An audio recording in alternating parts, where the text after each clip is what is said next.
Mamanga wali berinamo.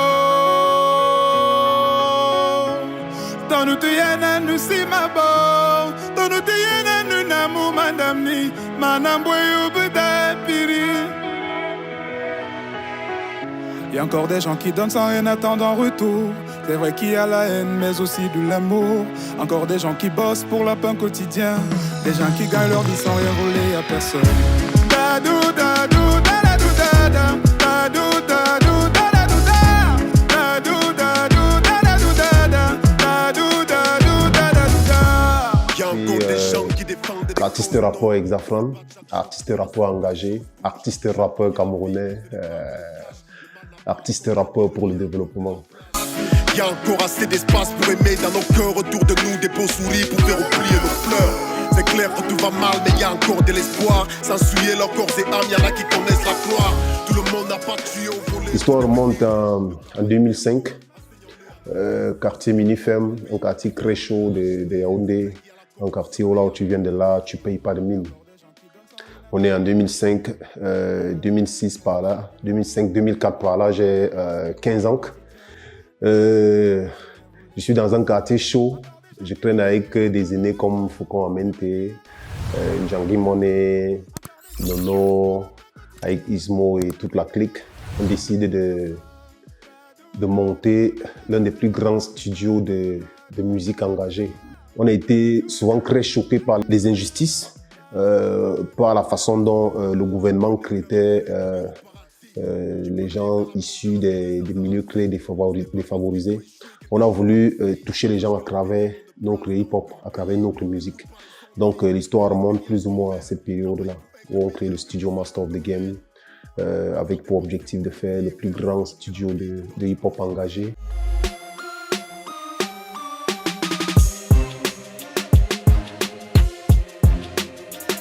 Ah, femme! Darkos à la prod. La roche a fait le tour de magie. Hey! Oh ouais! Oh ouais! Je suis venu en guerre et je n'ai que le mic. Je ne vise que les cœurs, épargnez-moi des likes. Je combats que le mal, même au prix de ma life. Chacun de mes sons est un combat de taille. Gardez vos médailles, gardez vos médailles. Le rap est l'une des musiques les plus proches même du paradis, dans la mesure où le rap embrasse en lui les causes humaines les plus nobles. Donc, je me retrouve dans le rap plus ou moins par hasard. Je me retrouve dans le rap parce que je voulais dire des choses. J'ai toujours eu envie de dire des choses. Je voulais parler aux gens de ma génération. Je voulais parler aux gens de ma société. Je voulais parler à l'humain. C'est pour ça essentiellement que je me retrouve dans le rap. Avant, j'écrivais, j'avais fait un recueil de nouvelles quand j'étais encore au lycée. Un recueil de nouvelles parce que je lisais les Biman. Donc, j'ai voulu faire un recueil de nouvelles que j'appelais Récrimination. Et je me suis rendu compte que la population, les jeunes que je voulais toucher, lisaient de moins en moins. Et tout le monde était plus ou moins friand du hip-hop, tout le monde écoutait du hip-hop. Et je me suis rendu compte que le hip-hop, le rap était la musique qui te permettait de dire des choses de la façon la plus crue, sans chercher à maquiller, d'exprimer tes frustrations.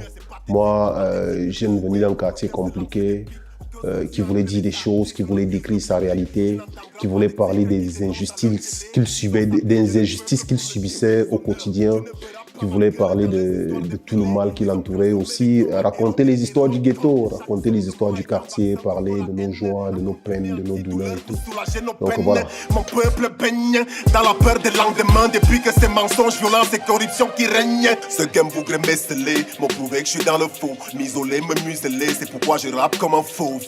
Tu veux quoi comme preuve, je suis au-dessus de la mêlée. Ramenez vos MC que j'empouve au petit déjeuner. Pas ça, la responsabilité de l'État, l'irresponsabilité citoyenne n'est pas une excuse. Les gens se sentent exclus, ça révolte et c'est logique. L'État doit protéger son peuple et ça n'a rien de magique.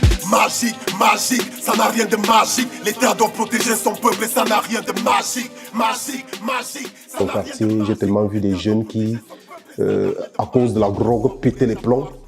En fait, le choix le plus difficile a été vraiment là. Sinon, avec ma famille, il y a eu forcément des problèmes, mais il y a eu peu de problèmes. parce que le choix a été vite fait. Mais le choix le plus difficile, c'était, je deviens quoi? Je deviens quoi dans le hip-hop? Est-ce que je sombre dans la drogue? Est-ce que j'écris des textes crus qui n'ont rien à voir avec ma réalité? Est-ce que je tombe dans l'agression parce que j'étais au milieu de tout ça? Mais honnêtement, c'est toujours le hip-hop qui m'a sauvé. Parce que le hip-hop m'a appris à aller dans le fond des choses. Le hip-hop m'a appris à aller chercher la vérité. Le hip-hop m'a appris à lire. J'ai voulu lire des livres parce que j'écoutais des groupes comme Ayam ou Akhenaton, les Shuriken te racontaient des choses terribles, des grands frères comme MC Solar qui avaient des tournures, des styles qui te poussaient directement à aller lire, à aller découvrir, à aller se documenter. C'est dans ce sens-là que je pense que le rap m'a sauvé la vie. Et le rap m'a sauvé la vie effectivement parce que il m'a poussé à aller à l'école. Parce que quand je me suis retrouvé dans un grand carrefour où j'ai écouté des textes de rap, Petit Frère d'Ayam, par exemple, des textes de rap qui me parlaient. Des textes de rap qui me parlaient, où je voulais comprendre ce que les gars disaient. Il fallait que j'aille lire des livres et il fallait que j'aille à l'école. Et c'est le rap qui m'a aidé véritablement à aller à l'école parce que je n'allais pas à l'école seulement pour valider. Et ceux qui ont été avec moi à l'école peuvent le dire que je n'étais pas l'élève le plus intelligent en classe, mais j'étais quelqu'un qui savait ce qu'il voulait. Je lisais beaucoup et tout ça, c'est le hip-hop qui m'a inculqué cette culture-là parce que je voulais aller au fond des choses. Donc, voilà. Les artistes ne bossent plus, ils se spécialisent en dons de fesses. J'ai l'inspiration illimitée, je vais leur faire des dons de texte. Les rappeurs ne sont hip-hop que sur leur post Facebook. Normal que nous sommes dus que le temps d'un statut WhatsApp. Tu veux être une star, suce des beats ou fais des sextapes. Tu veux être un artiste, sois patient, travaille tes textes. Mais l'accent dans le style est flow, bosse et laisse faire le temps. Évite d'être une feuille morte qui va à la direction du vent. Et n'oublie pas que le succès est un enfant. Dans chaque chose qu'on fait, il faut avoir de la personnalité. Dans chaque chose qu'on fait, il faut se poser tout le temps la question de savoir pourquoi on le fait. Et dans chaque chose que j'ai faite, j'ai essayé d'être clair et en harmonie avec moi-même. Et je crois que ça a été ça le plus important parce que je savais d'où je venais. Je savais exactement d'où je venais. Moi, je viens d'un milieu compliqué. Je savais quel était plus ou moins mon but dans la vie. Je sentais que j'avais besoin de parler aux gens. J'avais besoin d'écrire des choses qui touchent les gens. J'avais besoin de servir d'être un miroir plus ou moins pour ma société. Et j'avais certains principes. J'ai toujours eu ces principes-là qui me conduisent. Et honnêtement, c'est tout ça qui m'a permis de ne pas sombrer. Parce qu'à chaque fois, il y a cette petite voix, il y a ces objectifs, il y a ces choses à ne pas faire. Et aujourd'hui, c'est même encore plus difficile. Aujourd'hui, c'est plus difficile parce que tu tombes face à des gens où plus tu grandis, plus il y a les persécutions. Plus tu grandis, plus il y a les persécutions, plus ton combat touche un certain nombre de personnes, plus il y a des persécutions. Aujourd'hui, c'est même encore plus difficile de tenir. Parce que vous allez voir des gens qui viennent là, ils disent que bon voilà, fais-nous un truc comme ça, fais-nous un son comme ça, nous on te paye ceci. Parfois tu es une tu n'as rien. Tu n'as même pas 5 francs, quelqu'un te fait une belle proposition, que bon voilà, insulte tel dans telle chanson, mais nous on ne le fait pas dans le règlement de compte. Voilà, fais-nous une chanson qui parle de ci. Oui, je peux la faire, mais je peux l'orienter comme ça. En fait, il y a beaucoup de personnes qui viennent de plus en plus pour te désorienter. Parfois, tu reçois un coup de fil anonyme, un numéro masqué qui te dit que bon, voilà, on t'a repéré, on sait ce que tu fais, ne crois pas que tu es trop fort. Parfois, honnêtement, moi, j'ai une petite entreprise, parfois, tu arrives à perdre un certain nombre de petits marchés parce qu'on dit que bon, voilà, ils critiquent le système, voilà, ceci, voilà, cela. Donc, les persécutions deviennent de plus en plus intenses. C'est moins difficile, c'est plus difficile qu'avant. C'est plus difficile qu'avant. Mais, comme je l'ai dit, on sait exactement pourquoi on fait ce qu'on est en train de faire. On sait quels sont les objectifs qu'on vise et on sait que notre musique s'adresse à des gens, que la musique c'est pour parler des gens, pour parler aux gens. La musique, elle est toujours en fait orientée du côté du peuple. Et chaque fois que le peuple va crier, ma raison sera toujours du côté plus ou moins du peuple. Et c'est honnêtement ça qui est mon guide et qui me permet chaque fois de rester focus dans les objectifs. Quand je suis en train d'écrire un texte, de rester cohérent et logique. Les plus jeunes ont du talent, mais comment les encadrer? La plupart sont occupés à compter des likes et à snapper. Si je te parle de droit d'auteur, je crois que tu vas te suicider. Y a-t-il un avenir pour l'art au pays du RDPC? Donc la musique agonise, le malaise est profond. Même nos stars souffrent en douceur, ne défient pas aux belles photos. Je parle parce que j'ai mal, la plupart sont obligés de sucer les jeunes TikTokers afin d'espérer exister. Pour sauver le game, faut qu'on se donne de la force. On ira nulle part tant qu'on ne se donne pas la force. L'État nous malmène parce qu'on ne forme pas une force. C'est vrai que tu es fort, mais ensemble on est plus fort. Force, force, force, force. Donne la force autour de toi, c'est ça qui fait la force. Honnêtement, j'ai pas eu beaucoup de références dans le hip-hop. Mais j'admire beaucoup de personnes. J'admire le parcours de beaucoup de personnes, que ce soit au niveau africain, que ce soit au niveau national et que ce soit au niveau international. J'admire beaucoup de parcours. J'admire des parcours des grands frères comme MC Solar. J'ai toujours voulu pouvoir écrire des textes à la dimension de Solar. Je ne sais pas si un jour je vais arriver à être aussi profond. J'ai admiré beaucoup le parcours de Tupac. Mourir à un certain âge, avoir un risque autant d'albums qu'il a fait, être fidèle à une cause. Et, en fait, il y a tout ça. Il y a tout ça. J'ai beaucoup la discographie de Bob Marley pour ce qu'il représente, pour les combats qu'il a menés. Et honnêtement, mes choix sont ça et là, mais j'ai pas beaucoup de personnes à qui je veux directement ressembler. Et d'ailleurs, vous pouvez le voir dans mon nom. Mon nom, c'est Exafran. C'est un nom compliqué. Et j'ai voulu trouver un mot qui ne voulait rien dire pour que ma vie lui donne un sens. Donc, quand on dit Exafran, je voulais que ça ne ressemble à personne. Et que ce soit, après ma mort, ça devienne un mot qui aura eu un sens. Au même titre qu'on pourra parler du narcissisme, du héros cornélien, de ceci. Donc, ce soit une référence à ma vie.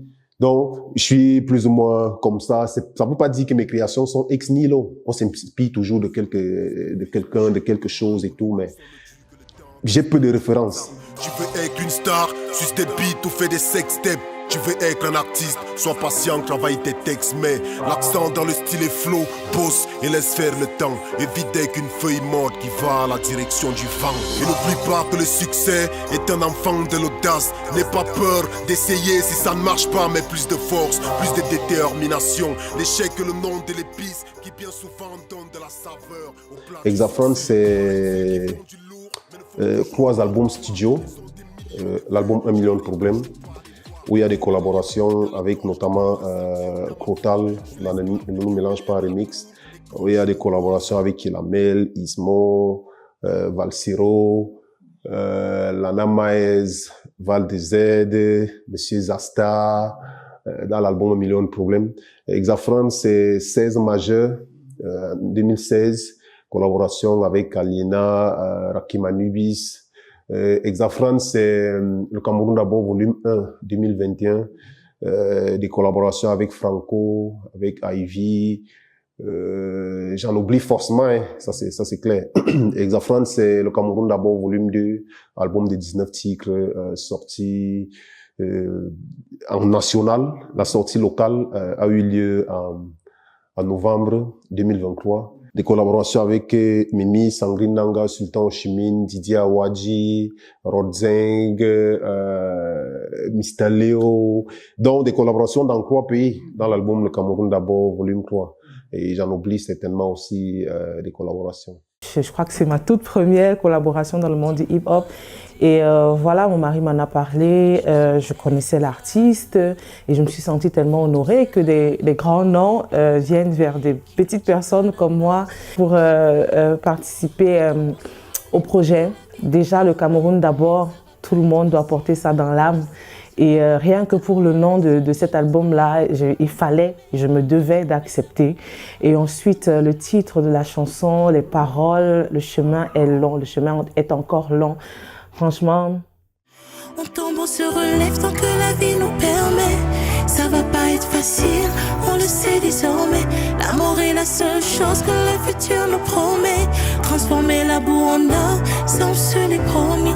Mais le chemin est Mon art encore est fait avec le cœur, normal qu'il te fasse de l'effet. Je ne vais pas faire ce qui marche, mais faire marcher ce que je fais ici. En 2020, je m'étais lancé dans la production d'une trilogie. Une trilogie d'albums que j'ai appelé Le Cameroun d'abord, qui devait accompagner l'artiste Exafran alors jusqu'en 2025. En 2021 sort l'album Le Cameroun d'abord, le volume 1. Le volume 1, c'est 16 titres. En 2023, on sort le volume 2, c'est 19 titres. 19 titres cette fois-là avec beaucoup de collabos, avec beaucoup de collaborations dans 3 autres pays que le Cameroun, notamment avec le Sénégal, avec la Côte d'Ivoire, avec le Gabon. On faisait des collaborations avec d'autres pays pour dire aux gens que c'est pas parce qu'on dit le Cameroun d'abord qu'on est hostile aux autres. Parce que le Cameroun d'abord n'est pas un appel à la haine des autres. C'est un appel à l'amour de notre patrie. C'est un appel à la collaboration. C'est un appel au rassemblement. C'est une ode à l'unicité, à l'unité. C'est un appel au questionnement sur notre avenir. Et ce n'est pas de la haine pour les autres. C'est un peu ça le Cameroun d'abord. Et le volume 3 viendra certainement avec un livre en 2025, qui sait. Et là, maintenant, on est dans le volume 2. Cet album qui vient de sortir et qui fera sa sortie officielle en janvier. Et on est plus ou moins content des résultats quelques semaines après la sortie en national, parce que on a voulu donner la primeur à une plateforme locale. Parce qu'on s'est souvent dit tout le temps que le public camerounais n'achète pas la musique. Moi, j'ai voulu expérimenter.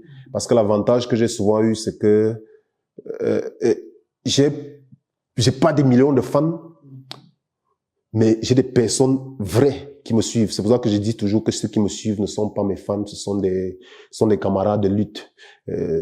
Et on a sorti l'album en fin novembre, 26 novembre.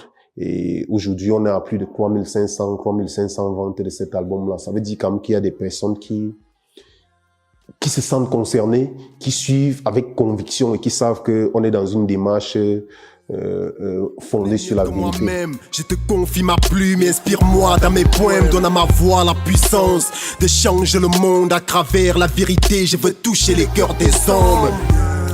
Enseigne-moi l'humilité, la tolérance, le pardon et la sincérité. S'il est vrai que chacun de nous est ta réponse à une question, ta solution à un problème, montre-moi le problème, donc je suis la solution. Pour ne pas passer ma vie à me poser des questions.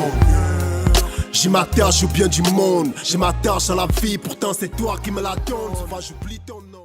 Honnêtement, ce qu'il faut savoir à brûle pour point, c'est que quand on est inscrit dans une démarche basée sur la vérité, quand on chante des valeurs, quand on chante des choses qui amènent à l'éveil des mentalités, quand on parle des choses qui nous poussent à nous questionner pour notre futur, c'est souvent difficile, ça prend le temps.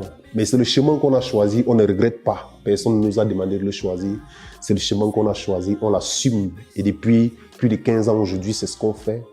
On le fait avec la plus grande fierté du monde. J'ai la plus grande fierté de dire que je suis un artiste rappeur engagé. Et honnêtement, de plus en plus, ce combat porte des fruits. Exafran d'il y a 2 ans n'est pas le même aujourd'hui. Je veux dire en termes de crédibilité, en termes de notoriété, parce que il y a beaucoup de gens qui sont dans le combat avant nous, qui ont découvert ce qu'on fait et qui de plus en plus nous font confiance. Le nombre de personnes que je fréquente sont parfois des personnes qui ont plus de crédibilité, je veux dire plus de célébrité même, plus d'audience sur le digital que moi. Vous pouvez le voir derrière dans l'album. Il y a des artistes qui ont des millions d'abonnés, il y a des artistes qui ont une certaine crédibilité établie à l'échelle mondiale qui sont dans l'album. Et quand toutes ces personnes-là arrivent à accepter collaborer avec vous, arrivent à accepter travailler avec vous, quand des grandes sœurs comme Nathalie Yam arrivent à vous écrire, vous féliciter, et puis vous pouvez vous taper des divers comme si de rien n'était. Ça veut dire ce que ça veut dire. Ça veut dire qu'à un certain niveau, ce que vous faites est crédible. Ça veut dire qu'à un certain niveau, les gens croient en ce que vous faites. Ça veut dire qu'à un certain niveau, les gens voient la vérité dans ce que vous, la vérité, la sincérité, la sérénité, la cohérence et la cohésion dans ce que vous faites. Et honnêtement, c'est ça. Notre démarche n'a jamais été d'appeler les gens à venir voir ce qu'on fait. Notre démarche a toujours été d'imposer le respect par le travail, de laisser parler la musique, comme dirait mon grand frère Clotal. Notre démarche a toujours été de faire ce qu'on a à faire et de laisser que les gens jugent. Donc, honnêtement, les fruits, de plus en plus, c'est là, c'est pas évident. Combien d'artistes mainstream camerounais peuvent vendre en moins d'un mois 3500 albums, même si c'est à 1000 francs, combien ils peuvent le faire? Ça veut dire que de plus en plus, il y a des gens qui nous font confiance et qui ont confiance à ce qu'on fait. Et c'est pas maintenant qu'on va lâcher. De lettres, hein? Ne nous mélange pas. Ne me mélange pas. On ne se mélange pas. Ne nous mélange pas. Ne nous mélange pas. Ne nous mélange pas. Eux ils font bouger les corps et nous on fait battre les cœurs. Ne nous mélange pas. Ne me mélange pas. On ne se mélange pas. Ne nous mélange pas. Ne nous mélange pas. Ne nous mélange pas. Eux ils font bouger les corps et nous on fait battre les cœurs. Qui a dit que parler vrai, éloigné des ondes, Crotal dans tes bas, c'est la brousse qui fait une rafle. Cœur de lion, peau de panthère, plus qu'une vibe, un état d'esprit. Drapeau blanc berne, le flow annonce ta furie. Normal à chaque punchline, mon rap est une tuerie. Opération des... Exafran est un artiste rappeur, Exafran est un entrepreneur, Exafran est un promoteur d'une association. Exafran est un leader dans plusieurs mouvements qui rassemblent des jeunes. Donc honnêtement, ma vie de chaque jour est partagée entre l'artiste, l'entrepreneur que je suis, qui a une entreprise, une agence de prod audiovisuel et de com, qui gère des gens. Et entre ma vie associative, l'association Kameh qui mène pas mal de projets, entre les différents mouvements que j'ai souvent lancés jusqu'aujourd'hui. En fait, c'est ça plus ou moins mon quotidien. Et puis, entre ma vie familiale, je suis avec une femme, je suis avec un enfant, je suis un père de famille. Je suis un père de famille qui, plus ou moins, essaye, tant bien que mal, d'être un père exemplaire. Donc, voilà. Et je suis un aîné d'une famille. Ne vois-tu pas que plus rien ne marche? Ton peuple est divisé, ton système nous fait du mal. Démissionne, nous sommes plus de 25 millions. Et ça dit qu'il n'y a personne qui pourra te remplacer. 2019, le Cameroun, une bombe à retardement. L'économie a été pillée, dilapidée inutilement. Un pays dynamique, dirigé par des brigands. Administration merdique, corrompue et perlante, trafic d'influence. En fait, je ne m'inscris pas beaucoup dans des slogans politiques. Le Cameroun, dans 10 ans, pour moi, ce que je souhaite en fait, c'est que dans 10 ans, que chaque Camerounais puisse être reconnecté à son histoire. Ce que je souhaite, c'est que dans 10 ans, qu'il y ait une politique qui fait en sorte que notre histoire soit véritablement inscrite dans les manuels scolaires et la vraie histoire. Ce que je souhaite, c'est que dans 10 ans, qu'on puisse avoir une politique agricole. 10 ans peut-être c'est trop, hein, mais que, en fait, c'est des choses qui doivent être faites dans 10 ans, au plus tard dans 10 ans. Qu'on puisse avoir une politique agricole qui peut permettre que chaque Camerounais puisse manger à sa faim. Et que dans 10 ans, que la chose culturelle soit véritablement mise sur la table, parce que la culture est ce qui permet à un pays véritablement de se reconnecter à son identité, de se redéfinir. La culture n'est pas que la musique, la culture c'est un ensemble de tout. C'est un ensemble de tout et que la chose culturelle soit davantage prise au sérieux. Je ne vois pas le Cameroun, en fait, j'ai pas envie forcément, je n'appréhende pas le développement sous l'angle des grands immeubles, des grands ponts, des grandes technologies. Mais le développement que moi je vois beaucoup plus pour le Cameroun, c'est un développement qui amène l'homme vers l'homme. C'est un développement qui amène l'homme à se reconnecter à sa nature, à sa réalité. Parce que c'est à ce niveau-là qu'on a faussé. C'est à ce niveau-là que notre système éducatif a faussé, où on nous a ramené un système éducatif qui était fait à la base normalement pour assurer la gestion du pays après les indépendances, mais qui n'était pas adapté à notre culture, qu'on ait un meilleur système éducatif. Parce que je ne suis qu'un homme. Mes idées sont limitées. Donne-moi l'engagement et l'apostolat de Timothée. Protège-moi comme Daniel dans la fosse au lion. Si possible, transmets-moi la sagesse de Salomon. Fais-moi vaincre comme David. Purifie mon âme et rends mon esprit lucide. Secours-moi comme Lazare. Mon Dieu, ce monde est en pagne et je ne suis qu'un pagnard. Parle-moi comme Abraham, je veux sa puissance et sa foi dans les terres des Canaan. Ce monde m'épuise et me casse les ailes. Procure-moi la puissance de l'archange Gabriel. Fais-moi avoir confiance en toi, accorde-moi l'endurance. C'est vrai que c'est bizarre à dire, je n'appréhende pas ma carrière artistique sous le prisme d'une réussite personnelle, argent. Pour moi, ce qui me ferait davantage plaisir, c'est que il y a un environnement plus sain pour tous, parce que je suis sûr que s'il y a un environnement sain et que plusieurs personnes réussissent, forcément c'est ma réussite aussi. Donc, comme vous demandez comment je vois ma carrière dans 5 ans, je ne me vois pas forcément dans des grands immeubles, dans des gros stars. En tout cas, mon souhait c'est que ce pourquoi on se bat aujourd'hui puisse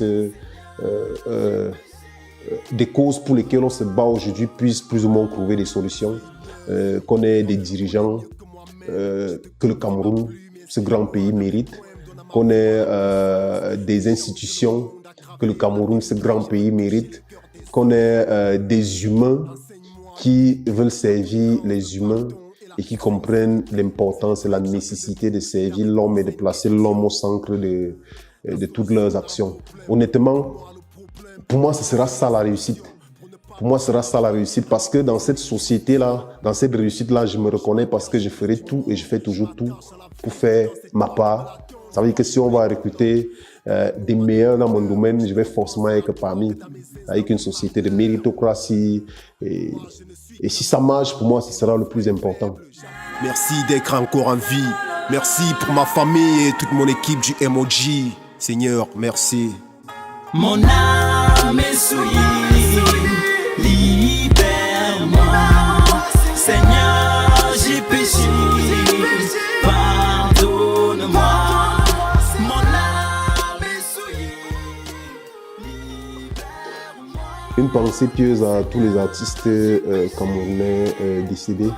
Ma pensée va principalement d'abord à ces artistes qui sont morts dans l'anonymat. Ces grands talents qui sont morts dans l'anonymat. Parce qu'on ne le dit pas assez, il y a beaucoup de gens talentueux. Il y a beaucoup d'artistes talentueux qui n'ont pas eu la chance d'avoir une possibilité de bien s'exprimer, qui n'ont pas eu la chance peut-être même d'enregistrer un album. Mais il y a beaucoup d'artistes qui sont morts comme ça. Donc, un gros big up à tous ceux qui sont morts étant dans l'anonymat. Et aussi une très grande pensée à toutes nos icônes.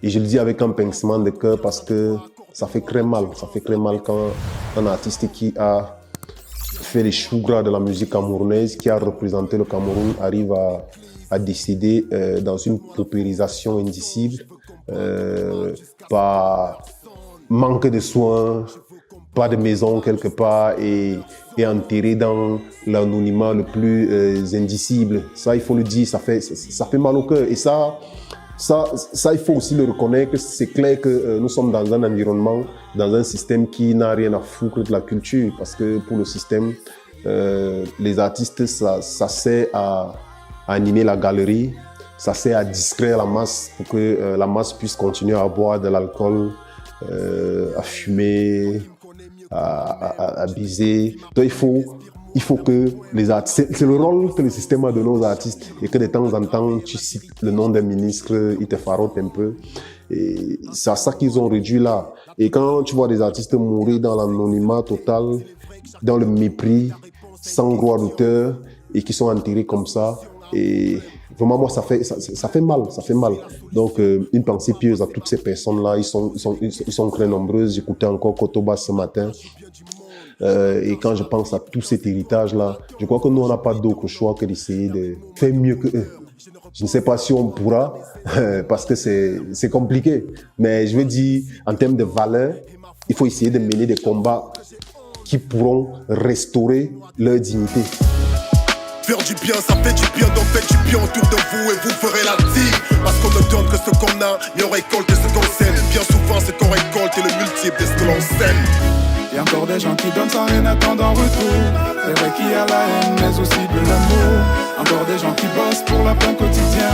Des gens qui gagnent leur vie sans rien voler à personne. Encore des gens qui donnent sans rien attendre en retour. C'est vrai qu'il y a la haine, mais aussi de l'amour. Encore des gens qui bossent pour la peine quotidien. Des gens qui gagnent leur vie sans rien voler à personne.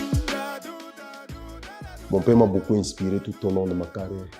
Il m'a inspiré parce que c'est un monsieur qui a passé 10 ans dans la fonction publique sans salaire. Il a passé 10 ans dans la fonction publique sans salaire et je l'ai vu gérer les caisses de l'État. On l'affectait, il était un infirmier diplômé d'État, on l'affectait dans des villages et tout, il gérait des budgets. Et je l'ai vu dire que non, bon voilà, ça c'est l'argent public. On ne blague pas avec l'argent public. On ne touche pas l'argent public, même si aujourd'hui on mange les patates, il n'y a pas de problème. Quand mon salaire va passer, on va faire des choses. Je l'ai vu avec ce respect de la chose publique. J'ai vu des gens parfois se moquer de lui. J'ai vu des gens parfois le traiter de tous les noms. Mais j'ai vu un homme qui était très focus. J'ai vu un homme qui est resté honnête et cohérent, même quand c'était dur. Et honnêtement, tout ça m'a révolté. Et tout ça a aussi formé l'homme plus ou moins que je suis. Et je me suis juré de combattre l'injustice, même si je sais que c'est un combat compliqué, mais d'essayer de faire quelque chose de ma vie pour que plus jamais personne ne puisse véritablement connaître ça. Et ça, je le fais pour que peut-être dans 50 ans, quand mon petit-fils ou mon arrière-petit-fils ou mon fils, j'ai déjà un fils, mon fils il a 6 ans aujourd'hui, va voir ce que j'aurais fait, qu'il soit plus ou moins fier de son père. Qu'il dise à son fils que bon, voici mon père, voici ce qu'il a fait, et que son fils dise à son fils que voici ton grand-père, voici ce qu'il a fait.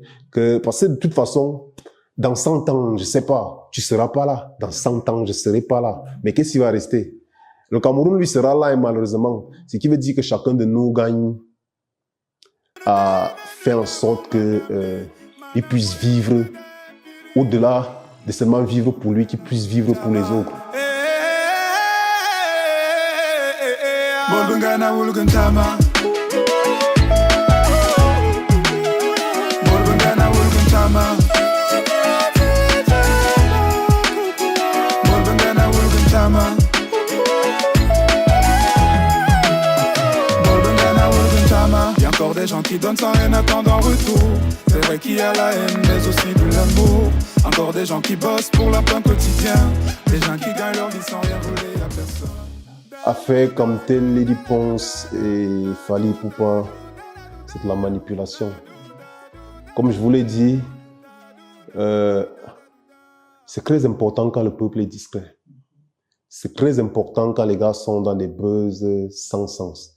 C'est très important parce que ça aide les politiciens à mieux piller le pays sans problème. Ça aide les politiciens à magouiller les problèmes de malgouvernance. Ça aide les politiciens à faire oublier qu'il n'y a pas d'eau, il n'y a pas de courant, il n'y a pas d'électricité. Récemment, même pas d'essence, pas de carburant. Ça les aide. Et tu vas voir, chaque fois, ils vont créer un nouveau buzz. Lady Ponce, sans m'ériger en défenseur de Lady Ponce avait posé un problème de patriotisme économique, un problème de souveraineté culturelle. Elle ne s'est jamais, mais alors jamais opposée à Fally. Mais c'est les gens qui ont vendu le concert à Fally qui ont vite fait de trouver cette division-là, puisque c'est une division qui arrange forcément les agents de la division. Lady Ponce ne s'est jamais opposée à Fally. Et dans son texte, vous pouvez le lire, elle dit d'ailleurs qu'elle n'est pas opposée à Fally. Et d'ailleurs, personne ne peut bouder Fally. Fally est chez lui au Cameroun. Le Cameroun est un village, est une petite maison dans le grand village de l'Afrique. Et nous sommes tous africains. Donc, personne ne peut bouder Fally. Fally est l'un des nôtres en tant qu'Africains qui nous représente dignement en termes de compétences. Et il a un parcours qui va avec. On a vu là où il a commencé depuis quartier latin et tout. Et en termes de compétences. Donc, personne ne peut bouder Fally. Maintenant, Lady Ponce a posé un problème clair dans un environnement où les artistes n'ont pas de statut, dans un environnement où les artistes n'ont pas de droit d'auteur, où depuis plus de 15 ans, les ministères jouent au ping-pong. Les gars avec des sociétés de droit d'auteur pour définir finalement quelle est la société de droit d'auteur qui est censée collecter les sous. Bref, c'est l'imbroglio dans le secteur de la culture. Et dans cet imbroglio-là, les artistes sont des misérables. Les artistes ont été simplement réduits à des gens qui doivent chanter les noms des ministres, des grands DG pour avoir un peu de sous. Lily Ponce pose donc ce problème-là face à une société nationale qui est en train de fêter ses 25 ans et qui trouve mieux, au lieu de donner de la crédibilité aussi à ces artistes, parce qu'au Nigeria, vous pouvez pas voir ça. Au Nigeria, quand on va inviter 50 Cent avec Davido dans un même concert, on va donner aux deux la même possibilité en termes de communication. Parce que c'est aussi ça, vendre l'image du pays. Donc, ce que Lady Ponce avait demandé, c'est qu'il y ait la même exposition médiatique entre Fally et les artistes locaux. Je ne parle pas forcément en termes de budget, hein, et parler d'exposition. Et que quelqu'un d'autre disait même, en fait, moi, ce que je pensais, c'est que comme tel qui fait 25 ans, invite 25 artistes camerounais, leur donne un peu de sous, et invite un Fally Ipupa qui est la guest plus ou moins de l'événement, ou bien l'invité surprise, on peut dire ça, l'invité surprise de l'événement. Et ça va quand même permettre que l'argent de nos impôts, puisque comme tel c'est une société publique, ce n'est pas les gens en jaune, ni les gens en orange, ni les gens en d'autres couleurs, mais c'est une société publique qui doit pouvoir rendre compte au peuple.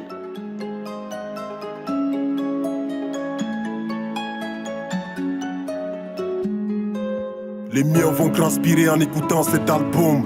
Ils auront tous peur pour ma vie, ce sera avec raison. D'aucuns diront que je suis con et vraiment suicidaire, que je viens de m'ouvrir brutalement les portes de la prison. Je ne vais pas être long, pas peur de vous saouler. Je ne suis qu'un rappeur has-been que le buzz a isolé. Prisonnier de mes convictions, de mes prises de position. Désolé, mais plaire à tout le monde n'est pas mon ambition. J'ai le malheur d'être bon dans un pays, il faut être con. Faire le clown et le bouffon. Rien n'est facile. Rien n'est facile. Moi, c'est plus de 15 ans. Et je suis toujours là. J'ai la même détermination qu'un enfant qui a commencé hier. Je vais au studio tout le temps. J'enregistre des sons depuis plus de 16 ans aujourd'hui. Ma première vidéo date de 2006. Et il ne s'est pas passé une seule année où je n'ai pas sorti un clip vidéo de 2006 à 2023 où on parle aujourd'hui.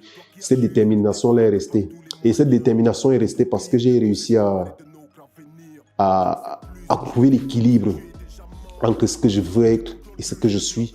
J'ai réussi à définir clairement quel était l'objectif de ma musique. L'objectif de ma musique n'est pas de devenir star. L'objectif de ma musique est d'impacter des vies et d'impacter des gens et de parler à des communautés et de susciter le changement et de conscientiser et d'amener les gens à se poser des questions sur notre futur en nous.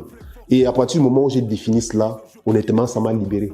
Ça m'a libéré des considérations du genre, tu vas poser ton clip, tu vas sortir ta chanson, elle ne buzz pas. Honnêtement, parfois je regarde même pas les chiffres que ça fait. Je continue seulement, je continue. Et moi, je vais dire aux gens que chaque personne devrait faire ce qu'il aime. Pas avec pour objectif de faire juste pour faire, mais avec pour objectif de faire une musique qui lui ressemble, de faire une chose qui lui ressemble. Parce que quand tu travailles dans le domaine de ta passion, tu n'as pas l'impression de travailler. La jeunesse doit rester vigilante face aux informations qui passent dans les médias. Parce qu'aujourd'hui, on a des médias à charge. Un média qui est pro-tel. Un média qui est pro-tel dont le travail est de salir tel. Donc, on ne sait plus de quel côté se trouve la bonne information. La jeunesse doit rester très vigilante. Et moi, je pense qu'aujourd'hui, c'est le moment où nous devons être sérieusement vigilants pour savoir à qui on peut faire confiance pour l'avenir de notre pays. Pour voir les manipulateurs. Qui sont les manipulateurs? Qui sont les manipulés? Pourquoi est-ce qu'on manipule? C'est cette musique qui nous a fait la mine. Allumez vos cerveaux, les artistes. Votre rôle n'est pas uniquement d'animer la galerie. Oubliez le compo. Hommes de presse, vos médias peuvent aider à relayer des messages positifs. Gros de bif, gros de bluff, peu de sons qui parlent d'éthique. Je suis venu en guerre et je n'ai que le mic. Je ne vise que les cœurs, épargnez-moi des likes. Je combats que le mal, même au prix de ma life. Chacun de mes sons est un combat de taille. Artiste rappeur Exafran, artiste rappeur engagé, 100% camerounais. Retrouvez-moi sur toutes les plateformes du média Naya TV. Naya TV, we capture the beauty. Ah, femme! Population qui leur promettent c'est les guerres pendant la période d'élection. À ceux qui touchent des commissions pour s'aimer la division, qui créent la diversion quand on se pose des vraies questions. Les voleurs, les escrocs, les arrogants, les despotes, les bons parleurs, les violeurs, les corrompus, les lèche-bottes, les va-t-en-guerre, les financeurs de crise tapis dans l'ombre, qui prient pour que le sang coule, qui encouragent les catombes. Le changement est en marche, personne ne peut le ralentir.